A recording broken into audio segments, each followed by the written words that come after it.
Olá, olá a todos. Primeiramente, eu quero dizer que é um prazer estar contribuindo com a proposta do fórum e levar à frente aí as avaliações do programa do mestrado em Letras, Campus São Luís, que aí foi a casa de todos nós. Então, a proposta que eu tenho hoje é intitulada Da Materialidade Linguística Discursiva ao Contexto da Prática, um breve diálogo sobre meu percurso acadêmico. Eu vou tentar trazer um pouco do que eu produzi no mestrado e quais foram os reflexos dessa produção no doutorado. Então, no mestrado, eu fui orientada pela professora doutora Ilza Cutrim, e no doutorado, eu sou orientada pela professora Cristina Lacerda. Daí, o doutorado atual é em educação especial. O roteiro do nosso bate-papo vai desses breves apontamentos da minha pesquisa de mestrado até as possibilidades para o doutorado, pensando nos desdobramentos práticos da minha realidade profissional. Então, de onde venho e a chegada até aqui? Eu faço parte aí da turma de 2016.1. Como eu coloquei anteriormente, sou orientanda no doutorado da professora Cristina Lacerda, porém, no mestrado, eu fui orientanda da professora doutora Ilza Galvão Cutrim. Anteriormente, na linha 2, Discurso, Literatura e Memória, que nós sabemos que foi desmembrada, hoje nós temos três linhas, é a linha atual de Estudos de Linguagem, Prática e Discursiva. E essa imagem diz muito da minha proposta, porque foi a partir das minhas vivências que eu busquei algumas problematizações para fazer pesquisa. Isso tanto no mestrado quanto no doutorado. E aí a gente vai entender melhor por quê. Eu sou uma profissional tradutora e intérprete de Libras, língua portuguesa. E mesmo antes do doutorado, eu trabalhava no âmbito da educação básica, antes do mestrado, e daí eu tive a oportunidade de entrar no concurso como tradutor intérprete de Libras da Universidade Federal do Maranhão, cargo nível E. E foi onde busquei, já tinha toda uma vivência pessoal na universidade, cheguei na universidade para atuar profissionalmente.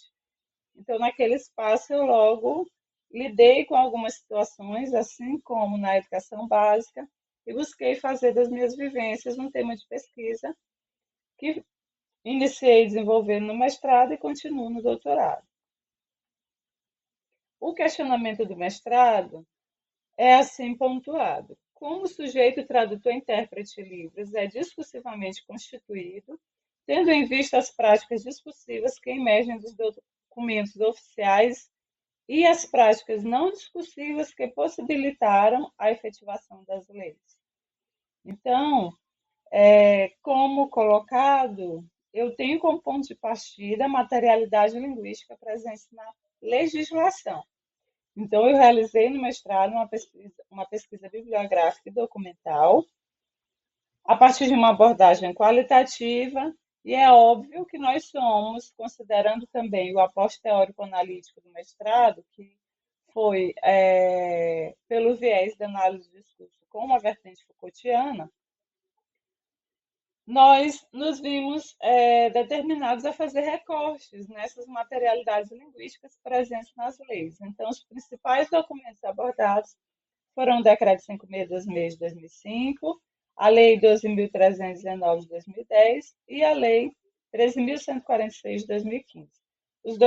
O primeiro documento é um documento que vem regulamentando a lei que reconhece a Libras, a língua brasileira de sinais, como meio de comunicação e expressão. O segundo documento regulamenta a profissão de tradutor e intérprete de Libras. E o terceiro é a Lei Brasileira de Inclusão. As questões epistemológicas do mestrado passam aí pela ideia de discurso enquanto práticas, as discussões de práticas discursivas e não discursivas, tudo dentro, tudo estabelecendo esse diálogo entre a análise do discurso com conceituações pontuadas por Michel Foucault. Então, passamos a olhar para os documentos oficiais a partir de uma ordem social, histórica e política. E aí um conceito, uma categoria conceitual que foi bem abordado também na dissertação foi a ideia de biopoder, que é justamente esse controle do corpo, né, da vida em sociedade. Então, o aparecimento do profissional tradutor-intérprete Libras na legislação e nas práticas sociais veio se dar também como, a partir dessas ações governamentais, esse controle da população, da comunidade surda, das pessoas surdas que necessitam dessa acessibilidade. Então, a legislação, ela aparece como um dispositivo que vai estabelecer uma organização para um corpo social. E aí, o corpo social aqui que nós consideramos é tanto dessa população surda, que é avaliada a partir de uma limitação sensorial ali, quanto da pessoa na posição sujeito do profissional tradutor-intérprete Libras. Então, que antes veio aparecendo como voluntariado, inicialmente a partir de um contexto religioso, e gradativamente ele aparece institucionalizado no mercado de trabalho. Então, essas colocações influenciaram e influenciam diretamente a formação e a institucionalização do tradutor-intérprete Libras, e pontuamos no mestrado quanto no doutorado, abreviamos e aí chamamos de TILSP. A dissertação foi intitulada dessa forma: Travessias e Resistências, Prática de Subjetivação do Sujeito Tradutor Intérprete Libras Língua Portuguesa em Documentos Oficiais.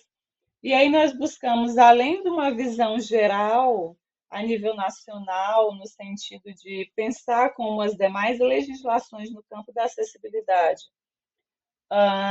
balizados pelo discurso de inclusão, que eles aparecem em diversos momentos, nós afunilamos para um olhar mais local, uma ideia pensando nos espaços educativos de esfera federal e estadual. Então, fizemos esse percurso geral do discurso de inclusão para chegar ao final em um capítulo que buscamos olhar para os editais de concursos e seletivos. Então, partimos de compreender historicamente como esse profissional TIUSP vem emergindo socialmente, historicamente, aparece na legislação e chega aí principalmente em editais de concursos seletivos. E olhamos para editais do IFMA, da UFMA e da Secretaria Estadual. E daí nós fomos observando que esse percurso que fizemos é também uma discussão do que Foucault nos permite fazer, que é a ideia de regulação dos saberes sujeitados. Ou seja, eu parto de um saber empírico para chegar a um saber científico, que é justamente a faceta que eu trago, que eu permito aí com a pesquisa de mestrado. Nos dados também observamos exames de proficiência como um dispositivo de controle de quem pode ou quem não pode exercer a função, quem pode ou não pode estar na posição sujeito de intérprete Libras. E aí fomos mostrando essas diferentes posições e o que isso gera, né? Quem tem o certificado, quem não tem, e as relações de poder em torno disso, na perspectiva conceitual de micropoder, também trabalhado por Foucault.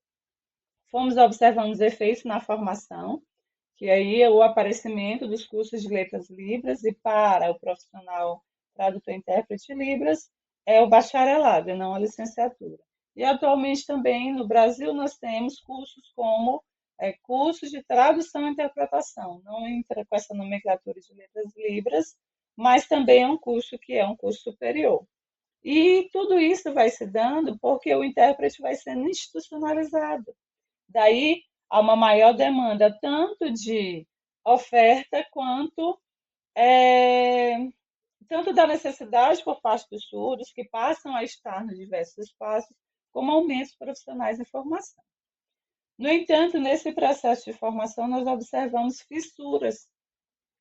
Então, há momentos que os editais pedem ensino médio, há momentos que os editais pedem formação superior.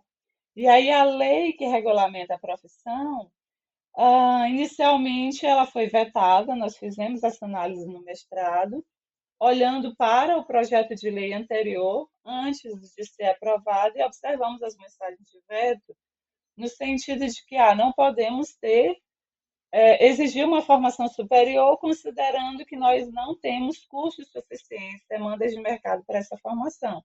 E aí, inicialmente, sim, isso era válido, mas, por outro lado, tem todo um discurso econômico e político, à medida que, se eu aprovo uma formação superior, o valor disso, o reflexo econômico desse investimento, ele vem.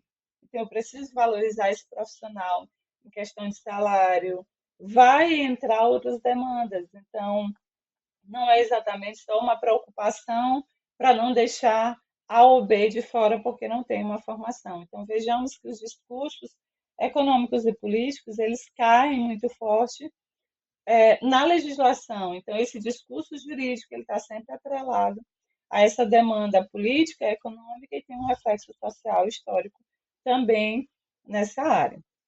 Aqui coloquei em vermelho a questão da lei número 14.704 de 2023, que ela regulamenta essa lei do tradutor intérprete Libras. Então, ela já foi um aparecimento mais recente, que foi em 2023. Daí já não aparece na dissertação, claro, porque eu defendi anterior a a divulgação dessa lei, mas ela já vem trazer outros discursos, como a obrigatoriedade do ensino superior.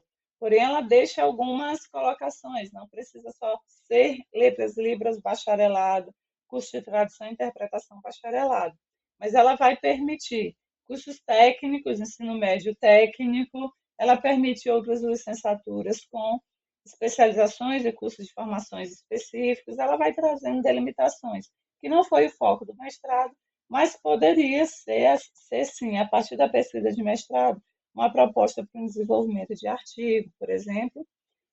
Mas, especificamente no doutorado, eu ponho essa lei em xeque também. Então, resumidamente, no mestrado, eu tenho esse percurso: práticas e experiências, que foram as minhas vivências, e um olhar para outras práticas.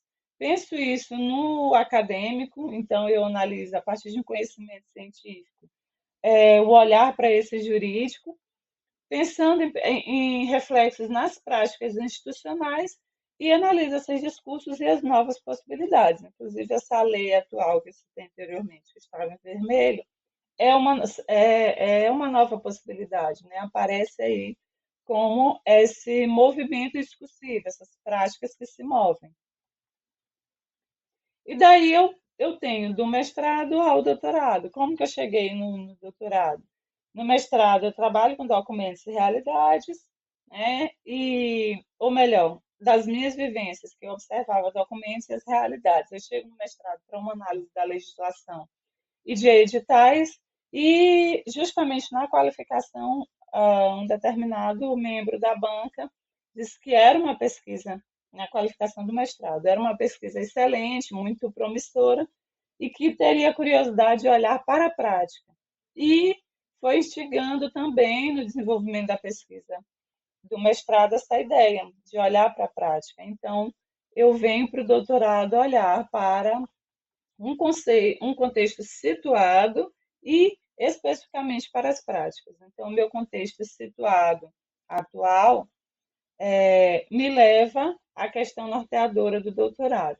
Que políticas atravessam a educação de surdos na UFMA e impactam o exercício da profissão de tradutor-intérprete Libras? Então, o meu contexto situado é a Universidade Federal do Maranhão. Daí eu fiz um recorte menor ainda, porque na dissertação eu olhei para documentos da esfera federal e da estadual. E na dissertação eu já vou mostrando que são realidades práticas, práticas institucionais que são diferenciadas até para o olhar para esse tradutor. Então, para esse intérprete de Libras, tradutor intérprete de Libras. Então, no doutorado eu olho para a realidade da Universidade Federal do Maranhão. O objetivo geral é analisar convergências políticas, e aí eu vou olhar políticas de acessibilidade, educacionais e linguísticas. Cada política dessa também é eivada por discursos. Então, analisar as convergências políticas que balizam o atendimento às pessoas surdas na UFMA, tendo como ponto de partida documentos institucionais e narrativas de tios atuantes na instituição. Então, já qualifiquei, eu estou em fase final para a entrega da tese, provável defesa, fevereiro de 2025. E aí eu vejo alguns documentos como o PDI da instituição, o guia de acessibilidade, e vou ali olhando como que essas materialidades linguísticas atualmente absorvem essas perspectivas de uma política instituída oficialmente, mas em contraposição também às vivências na instituição. E aí, os desenlaces teóricos, eu venho desde uma ideia de inclusão e acessibilidade, ali no percurso da educação especial, aspectos mais históricos e políticos. Venho com políticas educacionais também, trazendo um olhar dos contextos de Stephen Ball. E Stephen Ball, ele é bem pluralista, epistemologicamente falando, mas eu já considero Stephen Ball que vem dialogar, inclusive, com conceitos Foucaultianos dessa ideia de prática discursiva, de discurso enquanto relação de poder. E daí ele explica que, para análise de política, eu preciso considerar os contextos de interferências, então políticas mais gerais, os contextos de produção do texto e como esse texto ele é posto em prática por atores, por agentes, no contexto da prática. Por isso eu olho ali para as narrativas dos intérpretes livres. Aí daí eu faço um percurso para as políticas linguísticas, porque o discurso de acessibilidade e o discurso de política linguística, ele toma a pessoa surda, a Libras, consequentemente o tradutor intérprete Libras, com perspectivas diferenciadas. Não, na verdade, não são diferenciadas. Elas se complementam, mas trabalhar com um especificamente, não necessariamente eu tenho outro. E aí eu venho pensar nisso nos reflexos na educação de surdos, no que eu junto no geral na tese, no que eu chamo de políticas linguísticas educacionais para surdos, a partir de uma leitura também do que a professora Cristine Severo vem, que é da Federal de Santa Catarina, vem também pensando esse termo de políticas linguísticas educacionais, ela junto com o grupo de pesquisa e estudos que ela vem proporcionando. Tem essa relação tríplice, então, políticas linguísticas educacionais para surdos, considerando o contexto da produção dos textos e o contexto da prática. O percurso metodológico eu já pontuei, e aí eu faço o grupo focal com os intérpretes de Libras e entrevista com aqui está a coordenação de tios, mas há uma mudança aí, né, que é a chefia da subseção de tradutores e intérpretes de livros na universidade. E a análise de dados é justamente trazendo um pouco desses contextos, que é o que o Ball, junto com Maguire e Brau, na obra que eles focam na atuação das políticas nos espaços educacionais, especificamente nas escolas, e aí eu faço essa adaptação pensando em um espaço educacional mais amplo, que é o ensino superior, vem mostrando um pouquinho desse olhar para a prática e do que as políticas são instituídas. Alguns resultados é que a pesquisa discursiva balizada pela acessibilidade, ela foca no acesso enquanto uma organização institucional que acessibiliza, então já tem ali a inclusão da pessoa surda e etc. Isso vai refletir tanto na atuação dos tios como em práticas educativas mais gerais no ambiente acadêmico. Né? No caso de olhar para uma política linguística educacional, a instituição traz essas possibilidades, tem emergido, como, por exemplo, a ampliação dos espaços com intérpretes, projetos de extensão, grupos de pesquisa. A TV UFMA atualmente tem trabalhado com a possibilidade de, em alguns momentos, trazer a janela de Libras, porém, nós precisamos refletir criticamente em cima dessas possibilidades de outras para repensar o olhar da língua de sinais, que ainda vem e do sujeito surdo, assim como dos intérpretes Libras, que ainda estão ali em uma posição mais secundária. Os discursos presentes nessas práticas ainda colocam ali a posição tanto da língua de sinais quanto do sujeito quanto dos intérpretes, não em um lugar central de fala. Então, para finalizar, Toda a proposta, desde o mestrado até o doutorado, essa citação me caracteriza muito. Eu não pretendo arrotar certezas irrefutáveis e absolutas. Portanto, sigamos em um espírito portanto, sigamos em um espírito inquieto. Né? Está intercelando os tempos, do Albuquerque e Júnior, é justamente essa ideia de que pesquisa e tudo que se pensa não tem o olhar de trazer verdades certas e acabadas. Aqui seguem as referências no QR Code e o meu e-mail, caso alguém queira dialogar um pouco mais. Então, agradeço o espaço e até logo.